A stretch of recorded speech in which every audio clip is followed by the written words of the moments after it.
Je suis Eunice Mangadolineta. Je suis directrice des programmes à la FEV, qui est l'une des associations membres fondateurs du collectif Mentorat. Je vais laisser Pauline se présenter. Pauline va être notre modératrice. Pauline. Bonjour, du coup je m'appelle Pauline Sampé, je suis chargée de communication et de développement chez Parrain par 1000 et donc aujourd'hui je serai la modératrice de cette table ronde. Merci beaucoup. Sophia est avec nous aussi. Sophia, tu es notre community manager. Tu peux te présenter? Absolument, je suis ravie d'être là et je suis chargée de mission égalité des chances au sein de l'association Chemin d'avenir. Très bien. Merci à toutes les deux. Nous allons donc animer ensemble cette table ronde qui va nous permettre de passer 1h15 ensemble sur le sujet en fait des publics détenus en prison à leur sortie de prison. C'est une table ronde un peu particulière puisque à date dans le collectif Mentorat qui est en train de grandir, hein, comme ça a été dit tout à l'heure dans les échanges, nous n'avons pas aujourd'hui en tout cas d'association qui porte un programme de mentorat au sens strict du terme à destination des publics incarcérés. Et je précise d'ailleurs que ni moi-même, ni Pauline, ni Sophia ne sommes des expertes de ce public en détention. Il y a donc un caractère exploratoire particulièrement à cet atelier.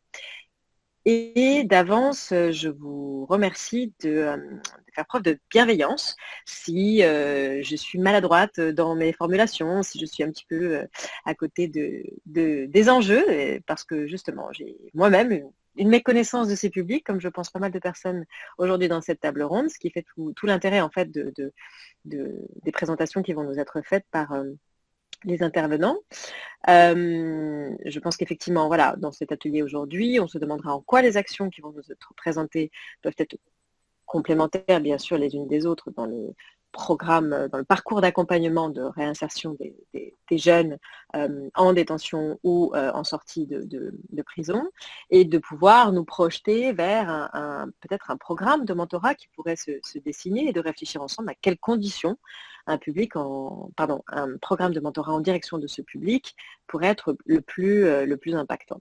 Enfin, cette table ronde a aussi une vocation à faire ressortir des idées, des propositions, des bonnes pratiques qui pourraient nourrir nos futures actions de plaidoyer et qui nous permettent, nous, je parle bien ici au titre du collectif Mentorat, d'identifier des acteurs clés avec lesquels le collectif pourrait entreprendre des actions plus tard.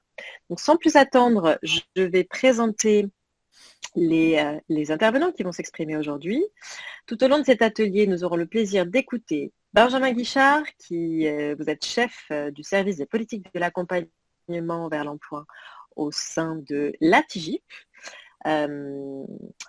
Puis, nous aurons la chance d'avoir 3 prises de parole terrain. D'une part, Marie-Pierre Lacabarat, vous êtes responsable des programmes au sein de l'association Lire pour en sortir, qui propose un accompagnement à la lecture. Comme je le disais tout à l'heure, nous avons eu le plaisir de nous rencontrer il n'y a pas longtemps au Salon de Montreuil autour de la question des publics dits empêchés. Nous aurons aussi le plaisir d'entendre Galatée Underwood, que nous saluons particulièrement chaleureusement, parce que Galatée, vous êtes en Australie. C'est ça, je divulgage, mais bon, je ne sais pas quelle heure il est chez vous en Australie, mais c'est particulièrement agréable de votre part de vous rendre disponible, donc j'espère qu'il n'est pas... Il est tard. Il est tard. Bon, très bien. Ouais. Merci en tout cas de votre engagement sur cette table ronde. Galatée Underwood, vous êtes membre de l'association des anciens du GENEPI qui travaillait sur la question de l'engagement étudiant en direction des jeunes incarcérés. Étant moi-même directrice de la FEV, je ne peux pas cacher ma sensibilité particulière à cette question de l'engagement étudiant. Et puis, nous finirons ce tour de table des prises de parole terrain avec une association hors les murs et Domicy Bourguin. Vous allez nous présenter les actions de l'association Wake Up Café autour de vos programmes de réinsertion professionnelle. Et enfin, nous terminerons avec Brice Donichal du collectif Walden, qui est qui a une posture un peu différente par rapport aux acteurs de terrain, et ça nous permettra de prendre un peu de hauteur pour, vous allez écouter les présentations, comme nous, de toutes ces actions de terrain au service des personnes détenues ou en réinsertion, et peut-être en réaction, pourrez-vous nous aider à voir, d'abord vous nous présenterez bien sûr ce que fait Walden, mais peut-être qu'ensemble nous aurons finalement au cours de cette heure dégager quelques solutions qui nous permettent aussi de repenser les prisons de demain, puisque c'est ce que vous faites chez Walden. Donc, encore une fois, merci à tous et toutes de votre présence, de vos précieux témoignages. Nous sommes une petite trentaine de personnes. C'est un atelier qui est assez intimiste. C'est plutôt une chance, parce que ça va nous permettre d'avoir peut-être un petit peu plus d'interaction entre nous. Donc, je répète ce que je disais tout à l'heure. Possibilité de questions-réponses, donc n'hésitez pas à les mettre dans le chat, que je ne regarderai pas forcément au fur et à mesure, mais Pauline aidera à regrouper les questions et en tout cas à nous les faire remonter. Et puis nous aurons de toute façon un temps en fin d'atelier pour pouvoir plus librement échanger ensemble. Oui, je précise que cette table ronde est enregistrée. Donc si vous ne voulez pas apparaître à l'écran, je vous prie de désactiver votre caméra. Je crois que je n'ai rien oublié pour cette introduction. Donc on va commencer avec vous, Benjamin Guichard. Donc, je le disais, vous travaillez au sein de l'agence du travail d'intérêt général et de l'insertion professionnelle, la TIGIP, qui dépend de quoi? Du ministère de la Justice, j'imagine? Oui, du ministère de la Justice, oui, effectivement. Très bien. Et donc, c'est bien de commencer par vous, parce que comme ça, je vous propose que vous commenciez par quelques éléments de contexte général. Je le disais, je pense que beaucoup de personnes autour de cette table virtuelle méconnaissent le monde carcéral, moi en premier. Dressez-nous un portrait de ces personnes qui sont incarcérées. Qui sont-elles? En quoi un accompagnement individuel peut être particulièrement bénéfique pour des personnes qui peut-être ne bénéficient pas toujours d'une prise en charge fortement individualisée? C'est une hypothèse que j'émets en ce début de discussion. Et surtout, quelle articulation possible entre, je parle de mentorat aujourd'hui, c'est les assises du mentorat, et derrière le mentorat, il y a bien sûr l'engagement de la société civile. Donc, de votre point de vue, comment fonctionne aujourd'hui pour ce public l'articulation entre ce que font les acteurs de la société civile et les programmes plus institutionnels d'accompagnement des personnes en détention ou en réinsertion? On vous écoute. Merci beaucoup, et puis merci beaucoup de cette invitation à participer aux assises du mentorat. Moi je travaille au sein de l'agence du travail d'intérêt général et de l'insertion professionnelle au ministère de la Justice, qui est un service qui dépend directement du garde des Sceaux et qui a pour vocation de développer les dispositifs de travail d'intérêt général, qui est une peine alternative à l'incarcération, qui comporte un volet insertion professionnelle important, et puis l'ensemble des dispositifs d'insertion professionnelle pour ce qu'on appelle le public placé sous main de justice. Alors je précise parce que vous l'entendrez souvent dans le monde de la justice. Les publics placés sous main de justice, c'est aussi bien les personnes qui sont incarcérées, c'est-à-dire ce qu'on appelle nous en milieu fermé, que les personnes dites en milieu ouvert, c'est-à-dire qui bénéficient d'une peine à l'extérieur ou une alternative à l'incarcération. Donc en fait, toutes ces personnes-là sont suivies par la justice, et donc nous, on est là aussi pour développer les dispositifs d'insertion professionnelle à destination de ces personnes. Alors, la question première, c'était qui sont-elles, ces personnes? C'est des personnes qui sont globalement jeunes. L'âge moyen en maison d'arrêt, c'est-à-dire pour les peines courtes d'emprisonnement qui représentent le plus gros de l'effectif des personnes détenues, c'est 29 ans. Et puis, c'est des personnes qui aussi ont des particularités sur le fait qu'elles sont assez éloignées de l'emploi. Déjà, près de 50% d'entre elles n'ont aucun diplôme.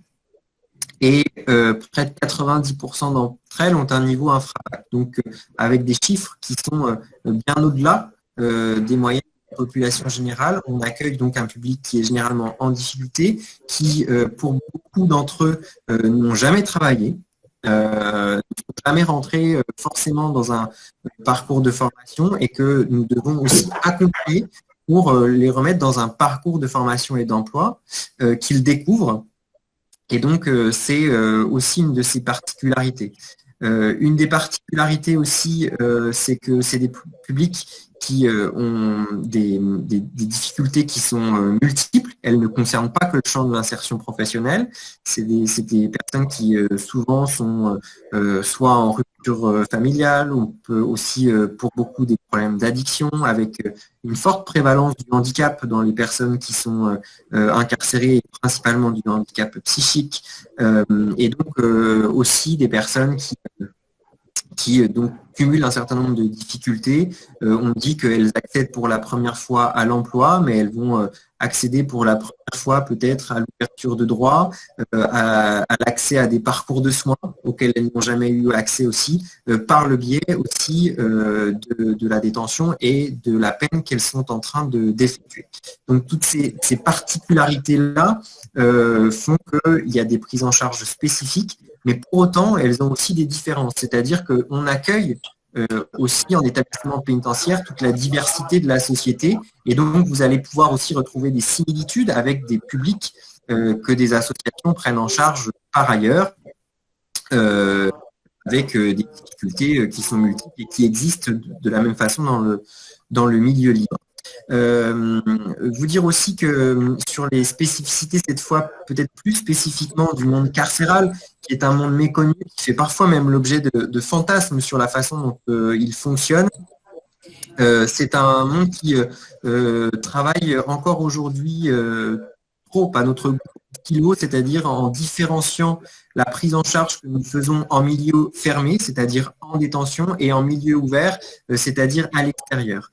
Ce qui fait qu'on a eu l'habitude, depuis des années, souvent, de créer des dispositifs spécifiques pour les personnes détenues, c'est-à-dire incarcérées, plutôt que d'amener des dispositifs qui existent à l'extérieur vers l'intérieur, ce qu'on souhaite faire maintenant et qui est du coup plus efficace, en tout cas, dans la construction de parcours et de parcours entre l'intérieur et l'extérieur, de parcours dedans, dehors. Et donc, donc, ça fait partie de nos objectifs de développer ce type de parcours.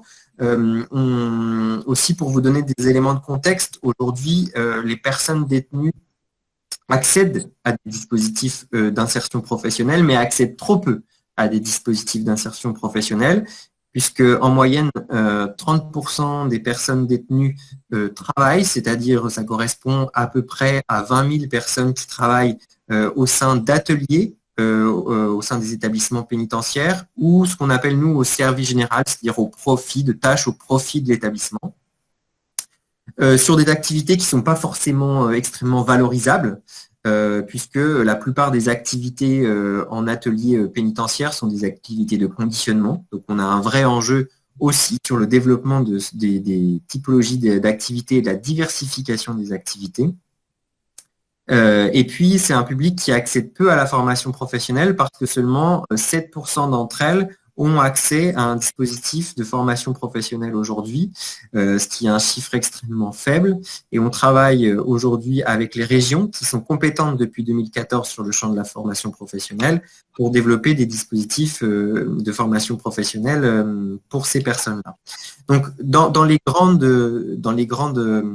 avancées qu'on peut noter sur ces dernières années et puis sur les prochaines, il y a plusieurs choses à noter. Il y a premièrement la diversification de l'offre qui est importante pour ces personnes détenues pour s'adapter à ce qui existe à l'extérieur et que ce qu'elles commencent en détention puisse se poursuivre à l'extérieur. Je pense notamment à l'activité économique avec l'implantation de structures d'insertion par l'activité économique en milieu pénitentiaire. C'est une nouveauté et nous allons continuer à le développer, notamment parce que ce public est très éloigné de l'emploi, correspond donc aux critères de l'IAE et donc on a tout intérêt à les emmener vers ce type de parcours pour qu'ils le poursuivent ensuite à la sortie.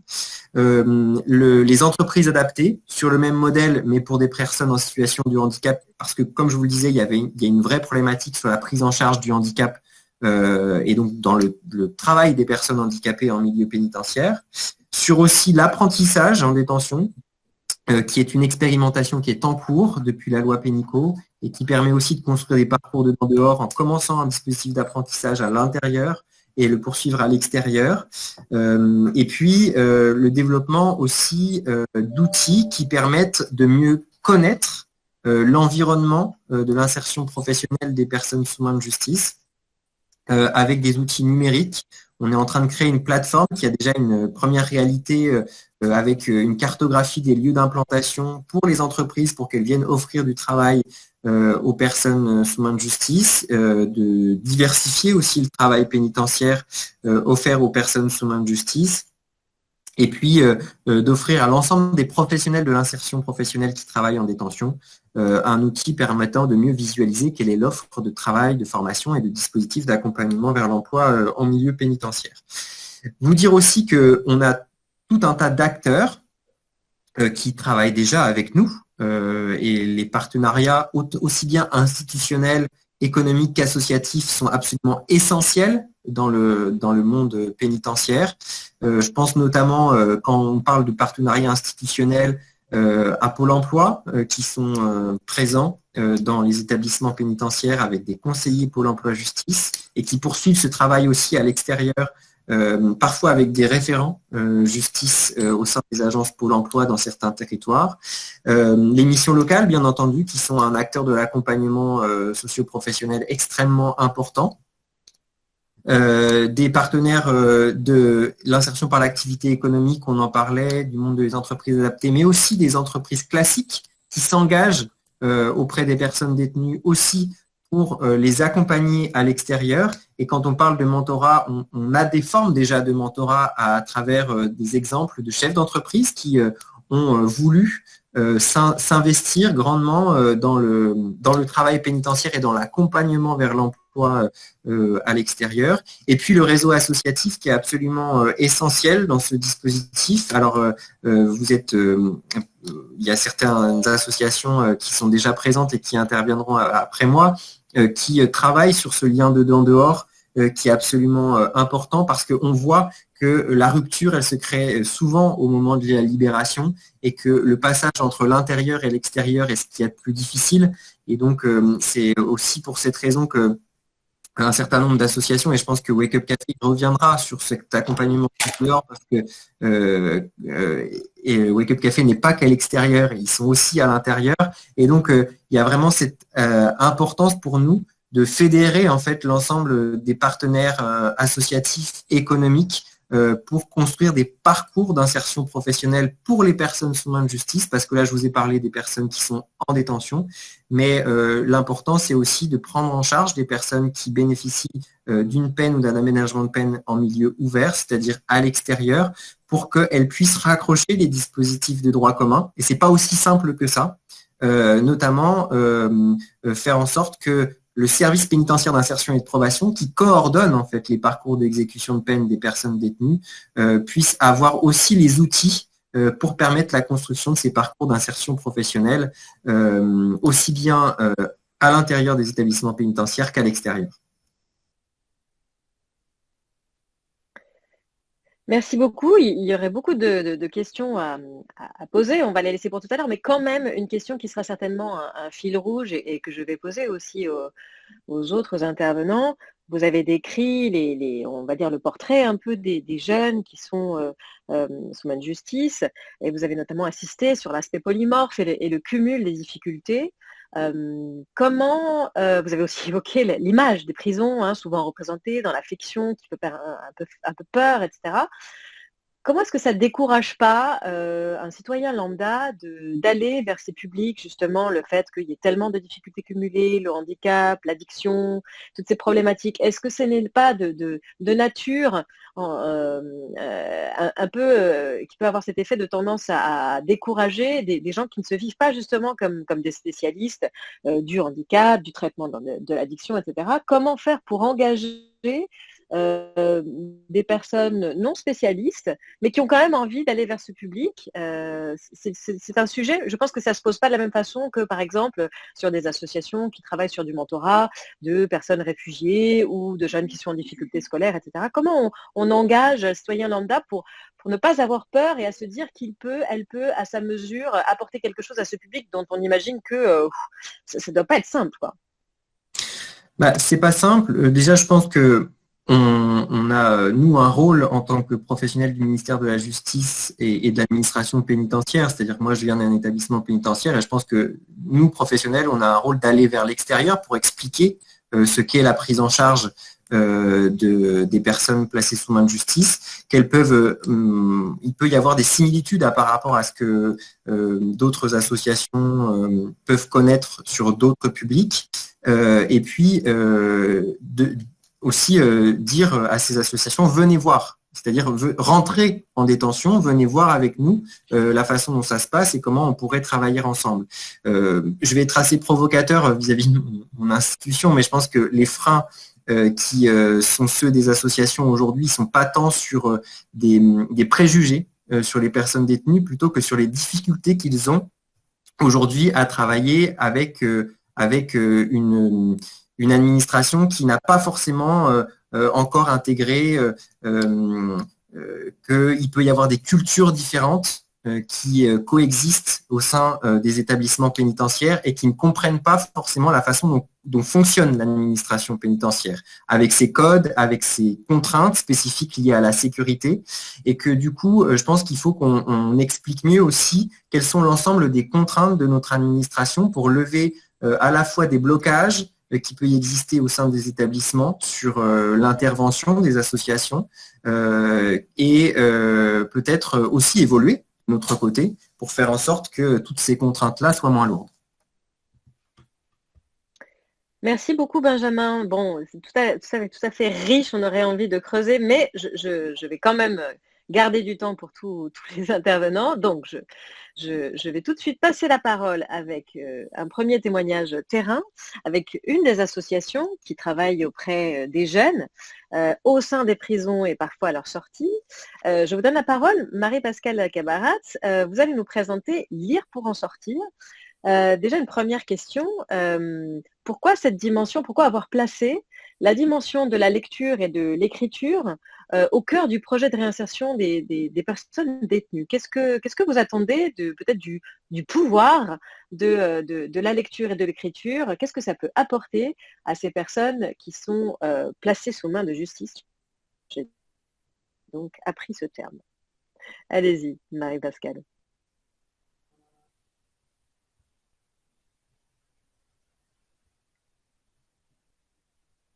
On ne vous entend pas, il faut que vous activiez votre micro. C'est bon, vous m'entendez? Très bien. Donc, merci d'avoir invité Lire pour en sortir à cette table ronde, et je voulais juste rappeler que mon prénom était Marie-Pierre et non Marie-Pascale, mais c'est pas grave, je me suis reconnue quand même. Donc, je prie de m'excuser. Donc, pourquoi effectivement Lire pour en sortir depuis sa création place la lecture et l'écriture au cœur du processus de réinsertion des personnes détenues, et puis on va dans nos projets, comme l'a précisé M. Richard aussi, vers le public en milieu ouvert. Tout simplement parce que si je devais compléter les caractéristiques qu'a donné M. Richard sur aujourd'hui les personnes sous main de justice, je rajouterais que 30% des personnes qui rentrent en détention et qui passent le test de lecture que leur fait passer l'Éducation nationale au sein de la détention échouent à ce test de lecture. 30% des personnes échouent au test de lecture, avec des indicateurs majorés sur des territoires tels qu'on le retrouve dans la société, hein. Par exemple sur les départements plus en difficulté comme le Nord, comme les départements d'outre-mer. Donc c'est vrai que c'est des chiffres extrêmement alarmants. Je rajouterai aussi qu'une personne sur deux en détention n'a jamais de visite. Donc un public extrêmement isolé lorsqu'il est détenu. Et je rajouterai aussi que 100% des mineurs qui sont détenus, puisque effectivement on peut être mineur et détenu en France, 100% des mineurs qui rentrent en détention sont déscolarisés. Donc la question de la maîtrise des savoirs de base, à la fois pour se penser, pour se construire, pour bâtir son chemin vers l'école, vers la formation et vers la réinsertion professionnelle, les savoirs de base sont effectivement des facteurs discriminants que l'on retrouve particulièrement au sein de la population pénale. Juste une petite précision, excusez-moi Marie-Pierre, vous dites que 100% des mineurs incarcérés sont déscolarisés, et c'est-à-dire du coup qu'il y a quand même une obligation de scolarité jusqu'à 16 ans. Comment ça se passe Alors, comment on fait coexister l'obligation de scolarisation jusqu'à 16 ans et ce que vous venez de dire? alors, juste pour être précis, ils sont déscolarisés avant leur entrée en détention. Quand ils rentrent en Ah, ok, détention, d'accord. c'est un constat. Très bien. Quand ils rentrent Ok, en détention pour mineurs, la scolarité est obligatoire jusqu'à 18 ans, contrairement à jusqu'à l'extérieur. 18 ans. Hein, Très mais bien. Très bien. c'était Merci juste pour pour cette faire précision importante. voilà. Donc effectivement, Lire pour en sortir a décidé de placer la lecture et l'écriture au cœur en tout cas comme un des leviers indispensables pour que à la fois les conditions de détention soient moins difficiles, puisque quand on est en prison, toutes les démarches se font par écrit, et avant d'écrire, il faut savoir lire. On ne clique pas sur un Google Drive ou pour faire ses démarches voilà, donc c'est vrai qu'il y a une vraie question aussi d'autonomie au sein de la détention, et puis bien sûr pour prévoir son avenir. Donc, comme l'a dit M. Guichard, on est sur un public jeune. Plus de la moitié des personnes condamnées à des courtes peines ont moins de 25 ans, pour lesquelles les enjeux de réinsertion sont majeurs, même si bien sûr, à tout âge, la question de la réinsertion est majeure. Donc, les Pour en sortir fait plusieurs propositions aux personnes en détention, et son programme phare, c'est effectivement ce programme personnalisé de lecture, qui est un accompagnement individualisé à lire toutes les semaines, accompagnement assuré par un bénévole. Donc aujourd'hui, pour juste que vous compreniez notre façon de fonctionner, notre écosystème, l'association est en convention avec 26 établissements pénitentiaires en métropole et en outre-mer. Auprès de chaque établissement pénitentiaire est constituée une équipe de bénévoles, et ce sont ces bénévoles qui, toutes les semaines, rencontrent les personnes détenues. Un détenu s'inscrit à notre programme individuel, un bénévole lui est attribué, et ce bénévole l'accompagne toutes les semaines dans son parcours lecture, avec un accompagnement qui s'adapte aux besoins de la personne et du jeune, qui peut aller de l'accompagnement à lire et à la compréhension de l'ouvrage, jusqu'à, bien sûr, des échanges à tout ce que peut susciter effectivement la lecture d'un ouvrage. Dans ce programme, le jeune choisit un livre dans un catalogue de lecture qu'on a travaillé avec une pluralité d'acteurs qui vont d'acteurs spécialisés sur la lutte contre l'illettrisme, à des éditeurs, aux personnes détenues elles-mêmes, puisque maintenant ça fait plusieurs années que cette association fonctionne, et nous donnons la parole aussi à nos lecteurs et à nos lectrices qui aussi nous font des propositions. Et donc le livre est choisi dans ce catalogue, il y a une stratégie, des livres faciles à lire, des livres en gros caractères. Le livre est offert aux jeunes. Définitivement, c'est un bien qui lui appartient, et à la fois il le lit dans sa cellule et il le lit quand il rencontre aussi le bénévole toutes les semaines. Donc tout à l'heure, j'entendais la définition européenne du mentorat, où effectivement il s'agissait d'un accompagnement individualisé, horizontal, entre un jeune et un adulte qui puisse être en tout cas aussi un bénévole. Et disons qu'on pourrait dire que Lire pour en sortir a fait du mentorat sans savoir, comme M. Jourdain faisait de la prose, avant qu'effectivement on parle aujourd'hui de façon massive de la question du mentorat. Donc j'insisterai plus particulièrement sur ce programme. On a un deuxième programme d'accompagnement individuel à la lecture qui concerne les parents qui rencontrent leurs enfants en détention, où on met le livre aussi au cœur de la relation parent-enfant. Ça, c'est un nouveau programme qu'on a lancé en 2021. Sur le même mode opératoire, un bénévole accompagne un parent à choisir un livre dans un catalogue de lecture jeunesse. Le parent le choisit et l'offre à son enfant. Voilà. Et donc ça, ce sont nos deux programmes phares que l'on peut dupliquer à l'infini, quels que soient les publics, les territoires d'intervention. Voilà, donc on a une communauté de bénévoles absolument formidable, des bénévoles que l'on forme, à la fois que l'on sélectionne, que l'on forme, que l'on anime. Notre ambition, puisque notre ambition est d'intervenir d'ici 2024 dans 50 établissements pénitentiaires, notre ambition est de doubler ou de tripler notre réseau de bénévoles. Et je crois que c'est un bel exemple aussi d'engagement de la société civile qui ose aller dans les murs On espère aussi avec la qualité de l'accompagnement que propose l'association et aussi par une communauté plus large qu'on a constituée. Juste pour conclure rapidement mon propos, donc depuis 2015, puisque c'est en 2015 qu'on a lancé nos programmes individualisés de lecture, 2500 jeunes ont bénéficié de cet accompagnement individuel à la lecture. Ils ont lu 5000 livres et on a un logiciel très exigeant qui nous est demandé par le ministère de la Justice, donc on peut vraiment tracer l'activité du travail accompli, entre guillemets, par les jeunes. Et puis, dans l'étude d'impact qu'on a fait, je dirais que nous, nos objectifs sont atteints parce qu'effectivement, ce que nous disent nos bénéficiaires, c'est l'amélioration du sentiment de confiance en soi, c'est l'amélioration du niveau de lecture, d'écriture, d'expression orale, donc l'amélioration de l'autonomie, à la fois dans la prison et puis aussi pour l'avenir.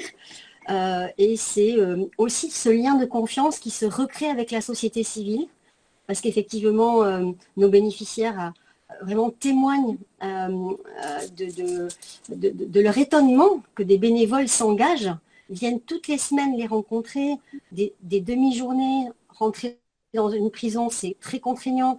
Il y a une demi-heure d'attente pour rentrer, une demi-heure pour sortir, il y a des procédures. Donc c'est vrai que ça, c'est aussi extrêmement touchant. Et c'est aussi ce que veut faire l'association, c'est aussi réconcilier, je dirais, l'ensemble des différentes parties de la société. Et puis après, on est aussi bien sûr sur des impacts comme des retours à la scolarité académique et du retour vers de la formation. Et puis pour faire j'avais envie aussi de rendre hommage, puisqu'on parle du mentorat, qu'on a parlé des entreprises, j'ai écouté la première partie de la plénière de cet après-midi. Notre association est mécénée par des acteurs privés, à 70% par des fondations d'entreprises ou des entreprises, donc qui montrent leur engagement aussi citoyen et sociétal. Et non seulement ce sont des entreprises qui nous financent, mais c'est des entreprises aussi qui mettent à disposition des collaborateurs qui interviennent directement auprès des personnes détenues et auprès des jeunes. Je pense notamment à des ateliers d'éloquence que l'on met dans plusieurs prisons dans lesquelles nous intervenons, qui sont menés par des avocats, puisqu'on est mécéné par des cabinets d'avocats. Donc des avocats ou des auteurs aussi qui animent gratuitement des ateliers d'écriture. Donc voilà, on essaye aussi à notre mesure de créer cette maïeutique et de favoriser effectivement l'interpénétration à la fois du secteur public, privé, au bénéfice du bien commun et au bénéfice des personnes et des jeunes en détention. Merci beaucoup, c'est très clair et merci d'avoir souligné très concrètement les difficultés d'intervention, le déplacement, d'aller jusqu'à la prison, le temps d'attente, etc. Je pense que ce sont des choses importantes qui montrent la forte motivation de vos bénévoles. Juste une petite question, qui sont vos bénévoles pour comprendre un peu le public qui s'engage pour en sortir?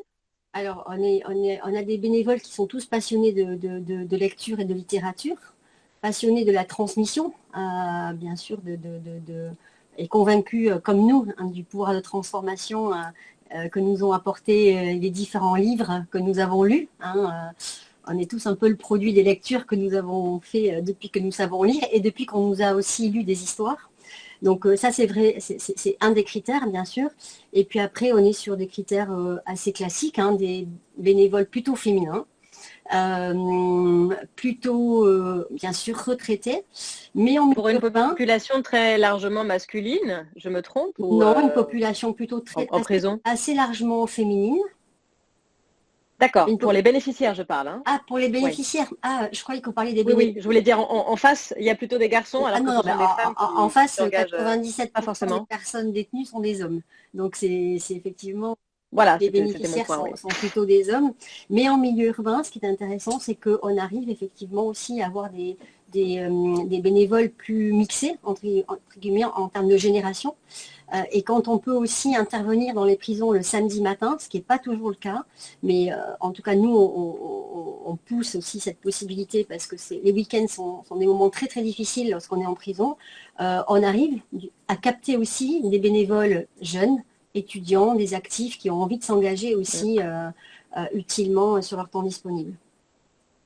Très bien, ce qui veut dire que les conditions d'organisation de l'action vont avoir un impact direct sur les profils et la possible diversification de ces profils. Merci beaucoup. Ça nous donne une transition toute faite puisque vous venez de mentionner les plus jeunes, les étudiants. Galatée, les étudiants en prison, moi, depuis longtemps à la FEV, pour moi, ça a toujours été le Génépi. Alors évidemment, on ne va pas s'attarder là-dessus, mais quand même peut-être un petit rappel chronologique. Je pense que certains d'entre vous se souviennent août 2021 d'avoir lu dans la presse un communiqué de presse qui annonçait la dissolution du Génépi, association qui existait depuis les années 70. Donc, vous êtes membre des anciens du Génépi et aujourd'hui, votre volonté, c'est de relancer l'action et l'intervention en particulier des étudiants. Donc, vous allez nous expliquer ce qu'est Rebond. D'ailleurs, vous allez peut-être nous expliquer ce qu'est l'acronyme Rebond, ce que vous mettez derrière, et quel est le programme d'intervention que vous voulez relancer des étudiants, et puis aussi, pourquoi les étudiants? Bon, alors, donc, Rebond, je vais essayer de faire ça très très bien. On a trouvé ça, retour d'étudiants bénévoles organisés nationalement en détention. Donc, l'objectif simple, c'est un projet qui vise un double public sur tout le territoire national à terme, on n'y est pas encore mais on y arrivera, avec un objectif de rencontre. Le principe est simple, une rencontre entre des étudiants et des personnes détenues qui le souhaitent. Donc le principe de rencontre est basé sur des interventions bénévoles des étudiants en détention. Le dispositif s'adresse à toutes les personnes, tout type de personnes détenues, hommes, femmes, maisons d'arrêt, centres pénitentiaires. Les chiffres ont été donnés avant par les autres intervenants. Moi, celui qui m'a parlé récemment, c'est que 42% des personnes détenues en 2020 avaient moins de 30 ans. Donc, il y a quand même un public largement jeune qui a besoin et qui est avide de contact social et de pouvoir se développer chacun à sa façon. Donc, l'idée, c'est de faire bénéficier d'interventions régulières d'étudiants issus de l'université ou de différents établissements d'enseignement supérieur.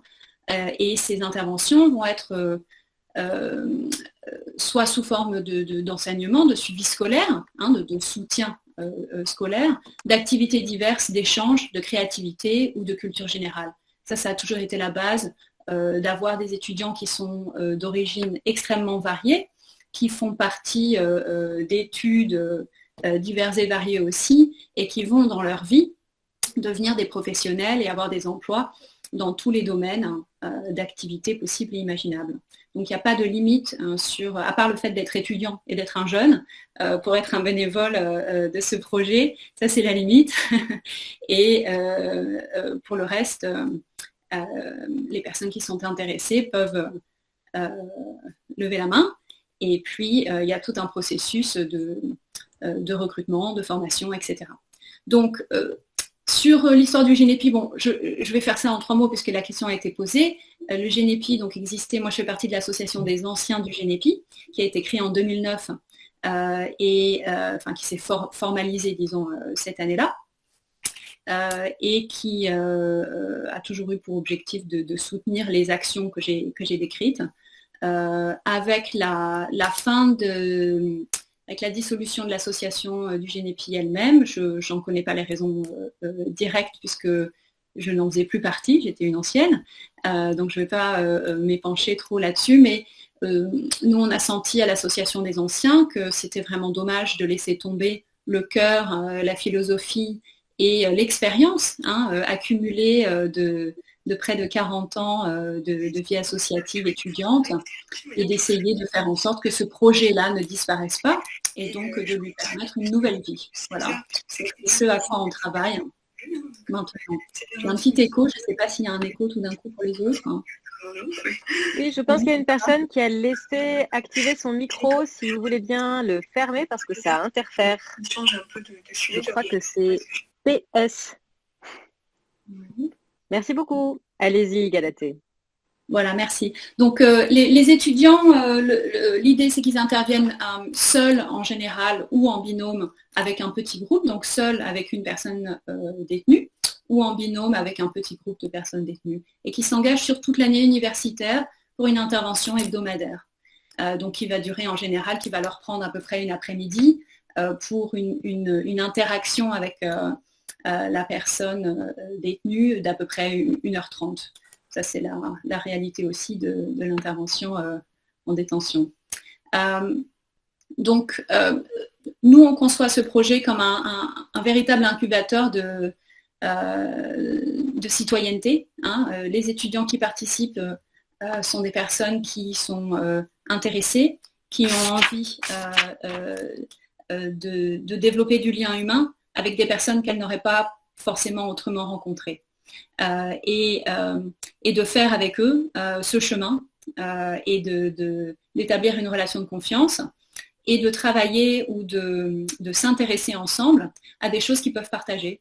Donc ça, ce sera aussi varié que la provenance des étudiants et leur parcours personnel, de la même façon pour la personne détenue qui dira elle-même ce qui l'intéresse sur le moment. Donc sur le côté transversal de la notion du mentorat, là, on est vraiment complètement dedans. Donc, ça va être tout à fait individualisé des deux côtés, du côté du bénévole et du côté de la personne bénéficiaire. Moi, il y a plusieurs choses qui m'ont vraiment intéressée dans ce que j'ai entendu déjà et puis dans ce qui avait été expliqué dans les plénières ce matin. C'est la notion du droit au mentorat. Alors, je pense que ça va être quelque chose de particulièrement intéressant pour notre table ronde à nous, puisque la notion d'accès au droit, bon, pour les personnes détenues, a toujours été quelque chose qui est un challenge. Le concept du droit au mentorat, c'est de répondre à deux défis qui sont la lutte contre les inégalités et de refonder du lien social. Et donc, la question pour nous, associations, et pour l'administration pénitentiaire, enfin une des questions, disons, ça va être de se demander comment conceptualiser ce droit au mentorat, comment permettre aux personnes détenues une information et une communication sur ce concept, et comment y faire accéder les personnes qui en ont le plus besoin, et comment permettre un choix. Ça, c'est jamais facile en détention de permettre un choix. Donc, on a déjà, chaque association, j'imagine, travaillé sur ces idées-là. Mais moi, ce qui m'intéresse dans la façon dont le mentorat se développe aujourd'hui, c'est de me dire que j'entends plusieurs associations là qui se reconnaissent dans le concept de mentorat. Nous, à Rebond, on s'y reconnaît aussi énormément. Toutes les choses que Marie-Pierre, c'est Marie-Pierre ? Oui, a dit avant, sur le soutien individuel, l'horizontalité, le soutien transversal, etc. Je pense que si on se reconnaît tous dans cette notion, est-ce qu'on n'est pas capable ensemble aussi de créer peut-être quelque chose comme une plateforme, finalement, qui permettrait aux bénévoles qui sont intéressés par les questions de justice, de lien social, de pouvoir être orientés vers différentes possibles actions via la notion de mentorat, et de la même façon pour les personnes détenues, que ce soit finalement, on n'est plus sur des choses spécialistes, on se dit, en fait, il y a peut-être un accès comme ça qui serait plus large et permis par la notion elle-même de mentorat, à laquelle ce serait intéressant de réfléchir ensemble, j'ai l'impression. J'ai peut-être déjà assez parlé. Je ne sais pas s'il y a des... J'ai perdu ma fiche. J'essaie de... Mince, j'active... Je la reprends. Donc, nous, on se concentre sur 3 objectifs principaux. Améliorer les chances de réinsertion des personnes détenues. Permettre à des étudiants, quel que soit leur cursus et leurs aspirations professionnelles, de faire l'expérience de l'enseignement bénévole ou de l'action bénévole dans un contexte très complexe auquel il faut réfléchir énormément. Et aussi permettre aux étudiants de s'impliquer et de développer leur questionnement de citoyenneté et de perspective, spécifiquement sur les questions de justice, mais aussi plus généralement sur les questions d'engagement et de vie associative. Voilà, quels sont nos objectifs. Je voulais juste dire aussi, vous posiez la question, Eunice, sur comment on fait pour intéresser des bénévoles à ces domaines assez complexes, ou à ces personnes assez complexes. Je voulais juste partager le fait qu'aujourd'hui, on avait une présentation à l'université de Cergy auprès d'étudiants et qu'il y avait 50 étudiants qui étaient là aujourd'hui pour écouter, pour échanger et puis pour devenir bénévoles potentiellement. Donc, il y a toujours des gens qui sont intéressés. Je pense qu'il faut que nous, on communique bien et qu'on trouve son public. Et voilà, ça peut se passer assez bien. Merci. Désolée, excusez-moi, j'avais un petit problème de micro. On va devoir s'arrêter là. Peut-être qu'il y aura d'autres questions. Je suis bien d'accord. Je pense que le public étudiant peut tout à fait se mobiliser. La question de la reconnaissance des compétences dans les cursus, c'était un peu évoqué tout à l'heure, puisque nous sommes sur un public étudiant, serait aussi très intéressante à poser pour ce que vous venez de dire, Galatée. Et juste une petite remarque sur la plateforme. Je pense que c'est une excellente idée. Attention à bien... La question est aussi comment ça s'imbrique avec la plateforme qui a été lancée, en l'occurrence là pour un jeune à mentor. Donc il y a peut-être dans les évolutions de la plateforme à penser à des choses plus spécifiques sur des publics en particulier. Donc je pense que c'est une réflexion tout à fait intéressante à bien mener dans l'écosystème déjà existant. Merci beaucoup. Juste, pardon, c'est déjà le cas sur la plateforme. Pour les publics sous main de justice, il a été ouvert il y a quelques semaines, c'est-à-dire au mois de décembre, un onglet spécifique pour l'accompagnement en mentorat des personnes sous main de justice. Mais dans un jeune à mentor ou dans une autre plateforme? Dans les entreprises s'engagent, mais qui ensuite rebasculent vers les plateformes qui existent, puisque en fait les entreprises se rebasculent vers la plateforme. Très bien. Bon, nous pourrions discuter de ces sujets mais c'est tout à fait passionnant. Plus en avant. Très bien. On va maintenant passer à Domicy Wake Up Café. Donc, expliquez-nous. Vous êtes sur un accompagnement, je crois qu'il y a beaucoup de monsieur et madame Jourdain autour de la table du mentorat. Et je pense que peut-être cette définition du mentorat, vous aussi, vous y reconnaissez à Wake Up Café, en tout cas vraiment la notion d'accompagnement individuel. Et alors avec la particularité que vraiment au long cours, j'ai bien noté dans la préparation le fait que c'était important pour vous que, notamment pour les personnes en sortie et en réinsertion, il n'y a pas de limite dans le temps. Il ne faut pas qu'il y ait de limite dans le temps parce que sinon on peut prendre le risque de perdre les personnes dans l'accompagnement. Donc expliquez-nous ce que fait Wake Up Café, en quoi vous vous reconnaissez ou pas de la notion de mentorat avec un mentorat plutôt long. On vous écoute. Merci Nice. Alors, je ne vais pas rentrer trop dans les détails non plus parce que je vois que l'heure tourne aussi. Donc, ce que je voulais dire, en tout cas, qui est important pour nous, c'est que notre accompagnement est du coup dedans-dehors.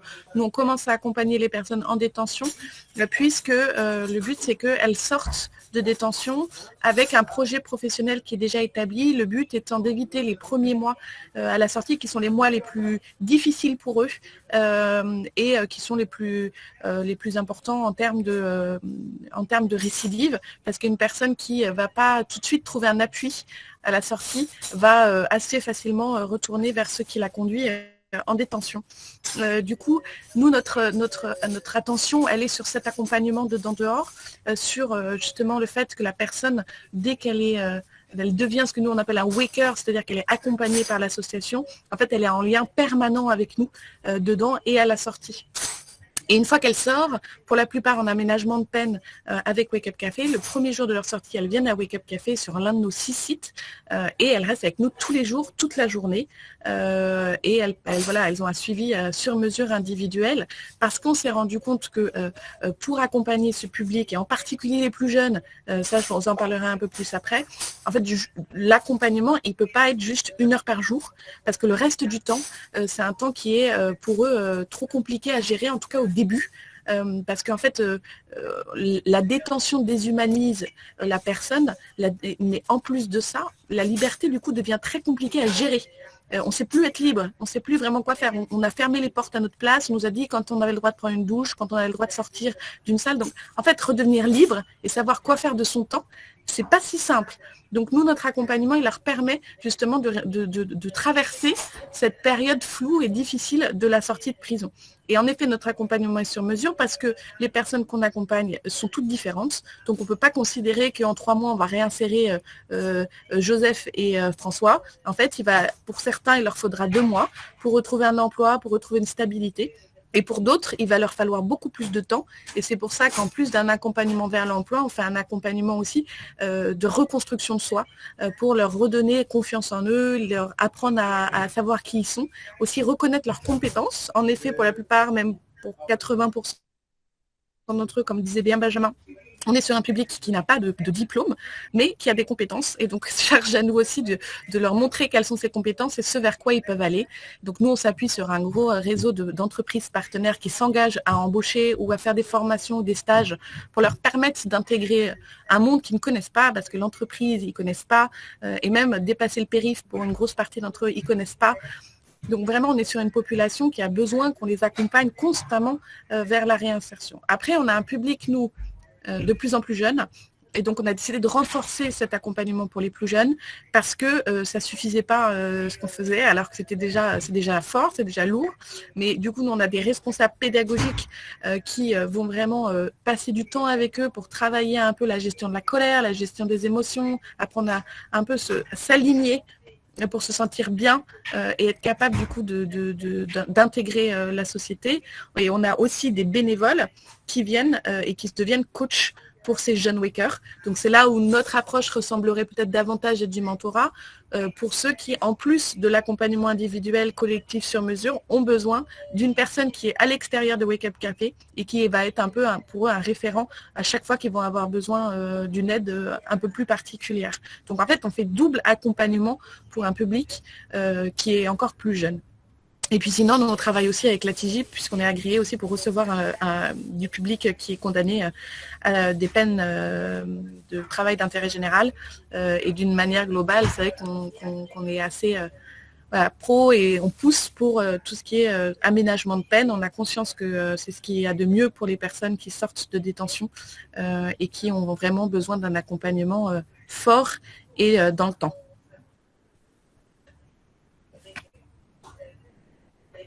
Merci. J'avais une petite question. Ah, je t'entends plus, Nice. Excusez-moi, mon ordinateur est un peu au ralenti. Vous m'entendez? Oui. Vous m'entendez? Ouais, super. Donc je disais, merci Domici, qu'il y a effectivement cette communauté avec à la fois des salariés, des bénévoles. J'ai cru comprendre que certains de vos wakers étaient, en tout cas des gens qui s'impliquaient dans l'association, étaient aussi d'anciens détenus. Est-ce que vous pouvez nous en dire un mot? C'est intéressant cet aspect. En fait, la force de Wake Up Café, c'est ce qu'on appelle, nous, la communauté d'entraide. C'est-à-dire que quand on sort de prison, et qu'on a décidé de ne plus y retourner, parce que chez nous, en fait, le seul critère pour intégrer Wake Up Café, c'est de décider de jamais y retourner. En fait, souvent, on doit aussi se détacher de sa famille, d'une partie de sa famille peut-être, de ses amis, en tout cas, de connaissances qui ont pu en fait amener à la prison. Et c'est là où, en fait, ils ont besoin du coup de personnes sur qui ils peuvent s'appuyer, des personnes pour les aider au quotidien. Donc, il y a en effet les bénévoles, les salariés de Wake Up Café, mais en fait, il y a aussi surtout les anciens, ceux qui sont intégrés maintenant dans la société, qui sont passés par cette étape-là, qui ont dû parfois quitter les cités où ils ont grandi pour déménager et créer un nouvel espace pour leur permettre de créer leur nouvelle vie et qui ont conscience qu'il y a un moment de solitude chez chacun d'entre eux, ou cette transformation de vie, parce qu'en fait, ils doivent transformer leur vie, ils doivent changer tellement de choses dans leur quotidien quand ils intègrent la société, qu'en fait, ils ont besoin d'un soutien fort. Et donc, le meilleur soutien, c'est ceux qui sont déjà passés par là et qui peuvent leur dire, courage les gars, nous, on sait que ça a été difficile, mais on est là pour vous montrer qu'en fait, on peut y arriver. Et donc, nous, on a des espaces comme le Wake Up Planet ou le Wake Up Dîner qui sont dédiés, du coup, à ces moments de rencontre entre les anciens et les nouveaux Wakers. Merci beaucoup. En tout cas, on retiendra vraiment les propos très forts que vous avez eus, je pense qu'ils sont marquants sur la difficulté, pas seulement de la détention, mais finalement de la gestion de la liberté et aussi du nécessaire parfois arrachement au milieu personnel et parfois familial que tout ça représente pour quand on est en sortie de prison. Merci beaucoup. On va maintenant terminer avec vous, Brice de Nichal. Donc, voilà, vous connaissez bien les publics puisque vous êtes vous-même tous les jours en lien avec des élèves qui sont en détention. Vous êtes enseignant auprès de jeunes qui sont incarcérés.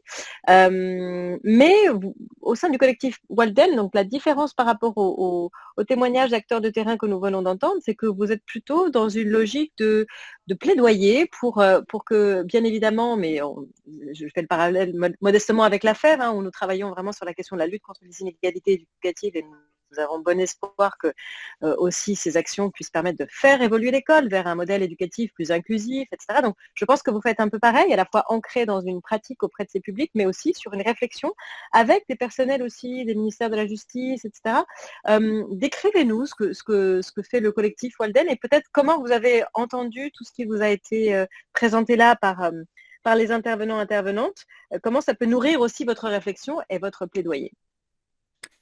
Alors j'écoute ça avec beaucoup d'intérêt. Je vois qu'autour de la table, il y a quand même un panel d'acteurs qui vont vraiment dans le sens de la démarche de notre association.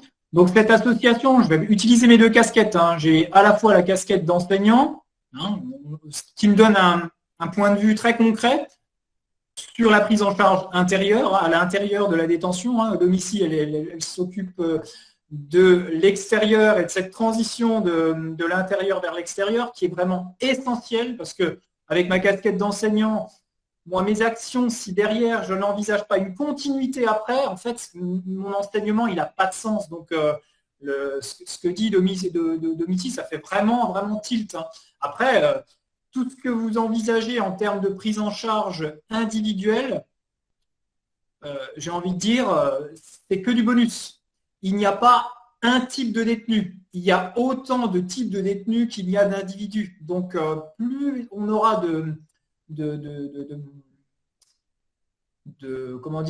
d'activités différentes, plus on aura de chances de toucher un détenu qu'un détenu, que pour un détenu, ça passe sens. C'est vraiment le panel qui fait la force, quoi. Sachant que le point de départ de Domiti, c'est « je ne veux pas retourner en détention ». Ça, c'est son point de départ. Mais ce n'est malheureusement pas forcément le point de départ de tous nos détenus, bien sûr. Mais ça ne veut pas dire qu'il ne faut rien faire tant qu'il n'y a pas ce point de départ. Prendre en charge ces gens-là, c'est super important parce qu'on peut les récupérer maintenant. Les autres, on les récupérera pas tout de suite, pas forcément, mais ça ne veut pas dire qu'il ne faut rien faire. Ça va faire tilt. Ah ouais, pourquoi pas. Puis ils vont récidiver, ils vont se retrouver en détention, ils vont grandir. Ils vont s'apercevoir que la logique de je fais des conneries, oh c'est pas grave, je me rachète et tout. Au final, on vieillit et puis au final, ça revient et Domiti les retrouve parce que dit oh non maintenant j'en ai marre. Là j'ai vraiment envie parce que là je trouve que j'ai perdu mon temps. Et c'est vrai que dans l'espace interne, on a parfois cette coéducation. On a des petits jeunes qui viennent, oh, moi je m'en fiche, moi je retourne, et puis je me ferai plus gauler. En gros, c'est ça. Et des anciens qui disent, ouais, mais tu dis ça, mais là. Et on a cet aspect coéducation. Bon, là, je m'égare. Je reviens sur Walden. Alors, qu'est-ce qu'on a fait à Walden? Walden, on a mis plusieurs personnes de secteurs différents. On a, je prends le bouquin. Donc, le bouquin qu'on a. Ah ben, ça c'est pas affiché correctement. C'est #prison. C'est un bouquin qu'on a fait avec. Donc, je vous lis les participants. On avait le regard de la justice avec une vice-procureure, un directeur des services pénitentiaires, donc un directeur de prison, un entrepreneur, une personne de Pôle emploi, moi-même, donc, qui était responsable local de l'enseignement, une JAP, une juge d'application des peines, un conseiller justice mission locale, un entrepreneur, du personnel pénitentiaire, donc tout le monde. Donc dans cet écosystème, on a essayé d'être représentatif de l'écosystème de la prise en charge des personnes placées sous main de justice. Et avec ça, on a dressé des priorités. Et au final, on a dressé, alors je ne vais pas vous relire le bouquin, parce qu'on a donné 70 propositions. On a aussi décrit ce que c'était que l'écosystème de la prison pour la prison de demain. Donc, j'ai la chance de travailler dans une prison de demain, j'ai la chance de travailler dans le centre pénitentiaire de Mulhouse-Lutterbach, qui est une prison qui est sortie de terre, qui est rentrée en fonctionnement il y a 2 mois.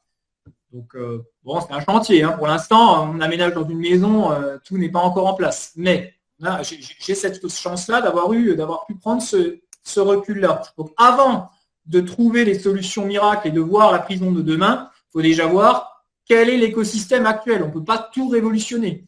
Donc, les solutions qui sont vraiment importantes, c'est les solutions qui vont vers l'individualisation. Donc, quand vous me dites mentorat, moi, je fais tilt parce que c'est effectivement ça qui va permettre de tirer les individus vers le haut. Mais alors, les tirer vers le haut, ça ne veut pas forcément dire une formation, un diplôme ou un logement. Parfois, c'est simplement le développement personnel. Simplement, penser à autre chose, mieux vivre sa détention, voir autre chose, c'est aussi essentiel. C'est pas une sous-tâche, c'est pas parce qu'il y a pas de diplôme au bout, il n'y a pas de formation, il n'y a pas de réinsertion professionnelle. Le simple développement personnel, c'est utile. Et ça, la démarche de Marie-Pierre avec la lecture, moi je suis vachement sensible. Parce qu'en enseignement, on va aborder les livres, on va pas que parler de la formation professionnelle, on va pas que parler des compétences du socle commun de compétences, on va aussi parler de vie au sens large. Et peut-être que ce sont des espaces qui le permettent. Donc, sinon, il fallait quand même que je précise un peu, je vais profiter de ma casquette oui, je vais vous laisser, Brice, quelques minutes et puis on gardera un tout petit peu de temps pour l'échange. Vous m'entendez? Ok. Je peux vous laisser 2-3 minutes Alors pour moi, conclure, par contre, on finira par des questions. Dans ce cas-là, je vous laisse pour l'échange parce que dans 10 minutes, je dois partir. Donc, je dois récupérer mon gamin. Ah. Très bien. Voilà. Est-ce que vous avez quelque chose à dire avant de conclure alors? Une dernière idée. La conclusion, c'est de l'individualisation, mais on ne peut pas individualiser. Il n'y a pas une recette pour individualiser. Il faut un panel complet. On a l'appui des associations, on a l'appui de l'éducation nationale, on a l'appui d'associations qui s'occupent de l'extérieur de cette transition-là. Il faut tout cet écosystème. Et plus cet écosystème sera complet, plus on arrivera à tirer les détenus vers le haut, à avoir un système carcéral qui soit efficace. C'est-à-dire, on est dans la prison et surtout, on en sort. Bien reçu, merci beaucoup. On a bien noté, mais ça revient à nos propos liminaires, de fait, le fort besoin d'individualisation pour ce public en particulier. Et ça, c'est vraiment dans la définition du mentorat, ce que vous venez de dire, c'est-à-dire en fait de ne pas arriver avec un programme et des recettes, mais bien de partir des besoins en fait de chaque personne. Alors, on arrive bientôt à la fin de cet atelier. Est-ce que Pauline, tu peux nous résumer les questions qui sont apparues au fil de l'eau et peut-être, comme on n'a pas beaucoup de temps, je te laisse les lister. Elles sont parfois adressées en particulier à des personnes, elles sont plus générales. Donc, je te laisse les lister et puis je vous propose qu'on fasse une réaction à ce bloc que Pauline va nous livrer. Très bien. Donc, pour la première question, c'est adressé à Benjamin Guichard. Donc, quel cadre pour le mentorat en MF et MO et quel travail avec les CPIP? Est-ce que je continue les questions ou je les pose toutes d'un coup, comme vous préférez. Oui, tu peux tout poser et je D'accord. laisserai donc Benjamin, vous avez bien noté la question. Est-ce qu'il y avait une question pour Galatée, je crois? Oui, et une question pour Marie-Pierre. Alors, vas-y, tu peux Donc, tout en bloc. pour Marie-Pierre, la question, les bénévoles s'engagent-ils sur une durée déterminée? L'accompagnement est proposé pour les PPMJ pour une durée déterminée. Est-ce que toutes les PPMJ peuvent en bénéficier? Y a-t-il un contrôle effectué par la juge qui valide la participation de la personne au programme? Et pour Galatée, la question est, parfois, la différence d'âge qu'il peut y avoir entre les bénévoles étudiants et les PPMJ pose-t-elle un frein à une création de lien? Et c'est tout pour les questions du chat.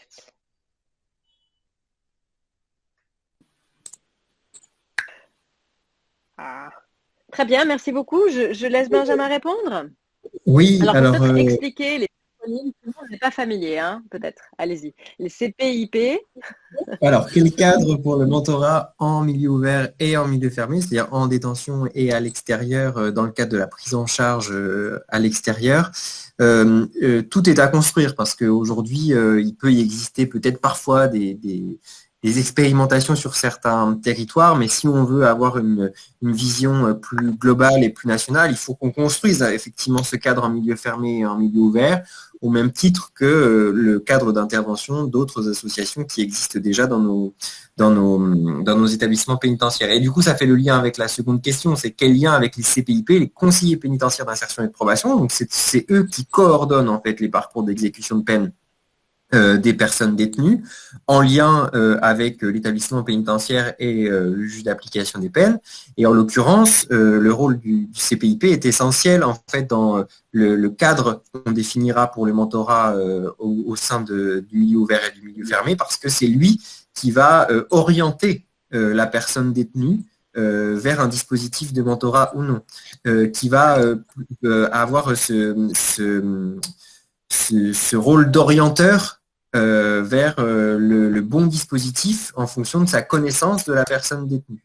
Et donc peut-être que effectivement, ça ne sera pas au tout début qu'on lui proposera un dispositif de mentorat, mais peut-être dans une seconde partie de son parcours d'exécution de peine. Quand on parlait en fait de l'individualisation du parcours, ce qu'il faut bien noter, c'est qu'il faut qu'on diversifie le type d'activités qui sont proposées aux personnes détenues pour répondre à la fois à leurs appétences des personnes détenues, c'est un point important parce que si on veut qu'elles adhèrent à un parcours, il faut aussi répondre à leurs appétences, et puis à la réalité de leur vie, de leur histoire et de leur devenir. Donc la diversification des activités, et ben, le mentorat en fait pleinement partie, en tout cas c'est pourquoi on milite nous, et donc il faut qu'on arrive à un peu modéliser la façon dont le mentorat s'intègre dans l'écosystème de l'insertion des personnes placées sous main de justice. Et d'ailleurs, quand on parlait de plateforme, je pense que c'est une idée assez intéressante de pouvoir cartographier en fait l'ensemble des dispositifs d'accompagnement. Alors nous, on s'occupe à l'agence plutôt des dispositifs d'accompagnement vers l'emploi, et on est en train de développer un outil justement pour cartographier l'ensemble de ces dispositifs d'accompagnement vers l'emploi. Et je pense qu'il n'y a pas que la question de l'emploi, c'est l'ensemble des dispositifs d'accompagnement qui existent sur le territoire à destination des personnes sous main de justice, parce qu'on n'en a pas parlé, mais il y a un point qui est pas facile à traiter, c'est qu'une personne qui effectue une peine courte, généralement, elle va se retrouver incarcérée dans un territoire qui est le sien. Par contre, si elle a une peine un petit peu plus longue, elle est souvent plus éloignée de son territoire initial, et quand elle va sortir en aménagement de peine, elle va se retrouver chez elle, mais dans un service pénitentiaire d'insertion et de probation qui ne sera pas celui qui l'a suivi lorsqu'elle était incarcérée. Et généralement, ce lien, il se fait difficilement. Et donc, l'idée d'avoir des outils aussi qui permettent aux professionnels de la justice, aux professionnels de l'insertion de façon générale, de suivre la personne et de voir ce qu'elle a pu faire déjà en détention et ce qu'elle pourra faire aussi à l'extérieur lorsqu'elle sera en aménagement de peine, c'est intéressant. Et puis ça rejoint aussi le point que soulevait Domici, c'est-à-dire qu'il n'y a pas de limite de durée dans l'accompagnement. Nous, le problème, c'est qu'on a une limite de durée. C'est la période de suivi judiciaire. Et une fois que le suivi judiciaire s'éteint, nous, on n'a plus la main pour suivre ces personnes. Et alors, le pire dans tout ça, c'est la sortie sèche, c'est-à-dire que quand la personne sort de prison, il n'y a plus aucun accompagnement judiciaire. Et donc là, le lien qui se fait à l'intérieur des établissements pénitentiaires avec tout un tas de partenaires associatifs est absolument essentiel pour qu'ils perdurent après dans le temps. Merci beaucoup. Il y avait aussi une question pour Marie-Pierre sur la question de la durée de l'engagement, la durée déterminée. Est-ce que toutes les personnes placées sous main de justice peuvent bénéficier de vos actions? Je vous laisse y répondre. Micro. Il faut que vous activiez votre micro.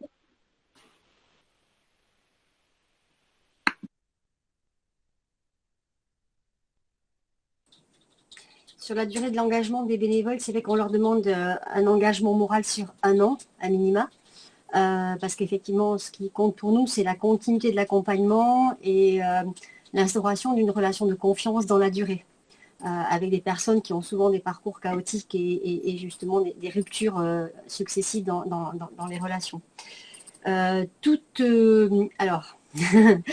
Toutes les personnes sous main de justice en milieu fermé peuvent potentiellement bénéficier de nos actions. On est simplement limité par nos moyens qui effectivement font qu'aujourd'hui on ne peut pas agir pour tous. Par contre, quand les personnes bénéficient des programmes personnalisés de lecture, elles bénéficient de façon inconditionnelle et de façon continue. C'est-à-dire qu'il n'y a pas un accompagnement pour 3 mois, pour 6 mois. On a des personnes qui sont accompagnées, qui bénéficient de ce programme depuis 5-6 ans, c'est-à-dire depuis qu'elles ont rencontré et qu'elles sont rentrées dans le dispositif. Donc il n'y a pas une limite dans la durée de l'accompagnement et il n'y a pas une limite non plus dans le nombre de livres qu'elles vont pouvoir lire. Voilà, je ne sais pas si j'ai répondu à toutes les questions. Je crois que vous avez apporté les réponses attendues. Et puis, il y avait aussi un échange dans le chat. Galatée, vous avez répondu à une personne sur la différence d'âge, mais je trouve intéressant cette question-là parce qu'on nous la pose souvent aussi beaucoup à la FEV. Finalement, c'est une jeunesse au service d'une autre jeunesse. Est-ce que vous avez l'impression que parfois ça fait réfléchir les étudiants sur des gens qui sont pratiquement de leur âge, qui sont dans une situation complètement différente? Est-ce que les étudiants parfois se disent c'est vraiment, ça aurait pu être moi ou ça ne va pas jusque-là? Justement, l'idée, c'est de lutter contre les préjugés et de permettre la compréhension mutuelle de parcours complètement différents et de commencer à découvrir ou à continuer à découvrir les complexités de la vie des deux côtés et les possibilités aussi, puisque ce dont l'étudiant va se rendre compte que en fait la personne qu'il va rencontrer est très peu différente de lui finalement. Elle a un contexte qui est différent, mais elle est très peu différente de lui. La personne détenue va se rendre compte de la même chose. Et c'est là que le lien est très fort, puisqu'il y a des projections, il y a des ponts qui se créent de compréhension et de potentiel et de possibilités futures. Donc on peut se projeter à ce moment-là. On peut se projeter dans des choses positives, dans des choses négatives, mais on peut se projeter. Et c'est ça qui est intéressant et c'est ça qui marque énormément les étudiants bénévoles dans le passé du Génépi et dans le futur du projet Rebond. Et c'est pour ça que moi, après, ça fait 20 ans que j'ai mené mon action bénévole au Génépi. C'était dans le début des années 2000. Et pourquoi je suis là ce soir à vous appeler d'Australie à 1h du matin, c'est parce que je pense que c'est extrêmement important d'avoir l'opportunité de faire cette découverte à cette phase essentielle du développement d'un jeune adulte pendant ses études ou pendant la détention, de se rendre compte qu'en fait, oui, c'est possible de se rencontrer, c'est possible de mieux se comprendre et c'est possible d'apprendre de ça. Donc après, quel que soit le sujet et où que ça mène, la découverte est très, très importante. Merci beaucoup, merci à tous et à toutes de vraiment ces échanges particulièrement intéressants. Je crois qu'on a là vraiment de la matière. Alors il y a une dimension un peu frustrante, on n'avait pas beaucoup de temps, mais je pense que la dimension exploratoire pour le coup a bien été respectée. On voit bien à la fois les réels besoins pour ces publics, les réelles difficultés que vous avez bien mentionnées, et puis aussi tout simplement, j'aime beaucoup terminer par l'idée que voilà, malgré toutes ces peur et beaucoup de préjugés, la rencontre est quand même possible. Vous l'avez démontré par vos propos et surtout par vos actions. Donc, je vous en remercie et remercier derrière vos organisations les hommes et les femmes qui s'engagent, que ce soit professionnellement ou bénévolement. Ça me semble vraiment important. Cette journée du mentorat, elle sert aussi à ça.